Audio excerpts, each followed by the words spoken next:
সারাদিন শহরের ব্যস্ত রাস্তায় ছুটে বেড়ানো রাহুল একটু অবসর চাইল। তাই একদিন বিকেলে সে পার্কের এক শান্ত কোণে বসে পড়ল। চারপাশে সবুজ গাছ, শিশুরা খেলছে, আর আকাশ নীল। ঠিক তখনই মায়া চলে এলো। তার হাতে ছিল ছোট্ট একটা নীল রঙের বই। রাহুল তাকালো আর চোখ আটকে গেল। মায়ার হাসি ছিল ঠিক সেই মিষ্টি হাসি, যা মুহূর্তের মধ্যে মনকে জড়িয়ে ধরত। এখানে কি বসা ঠিক আছে?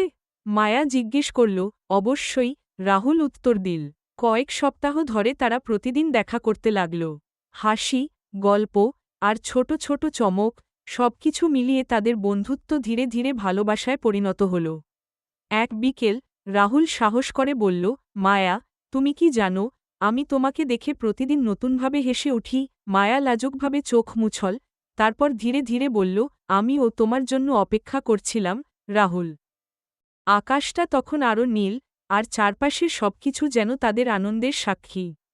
প্রথমে ছোট্ট বন্ধুত্ব, তারপর ভালোবাসা, সবকিছু মিলিয়ে তৈরি হলো একটা নীল আকাশের নিচে স্বপ্নের গল্প।